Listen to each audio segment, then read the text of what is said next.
Hi there, today I'm going to give you a little bit of an overview of the ALiEn2 plunger lift controller simulator. So if you've installed this from our website, it'll show up under Extreme Telematics Corp in your start menu. We've just searched for it here.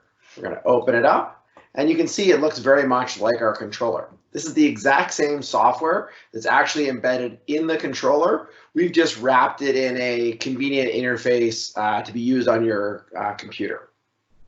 So if we look at it here, there's lots of things throughout the menus that might find useful. For example, if you look at the instruction label, this actually shows you the instruction label from inside the box. So it gives you a highlight of the menu, how to navigate, what the different buttons mean. So you can leave that open while you're actually interacting with the simulator. As well, we've got all of the documentation, so the installation manual, the quick install guide or the Modbus communication users guide, everything that you need for the controller. You can also, there's a few different options you can change. You can hook it up to a local Modbus device on your computer as well. You can switch between the ALiEn2 or the ALiEn2 Expert, and it dynamically changes to show you the options that are available. And you can also save your settings if you want to leave off at a certain spot and come back to it.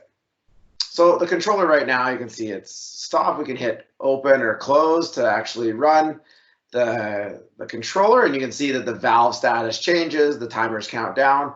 The screens interact just like they would on the actual controller.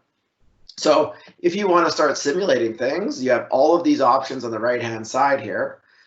This allows you to trip the plunger arrival sensor. So in this case, we could hit that, and you notice we've gone into a danger velocity stage because we've tripped the controller way earlier than it was expecting. But we can modify line pressures, we can modify battery voltages.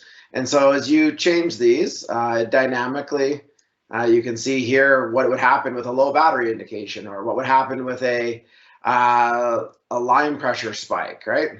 So there's lots of different things that you can do.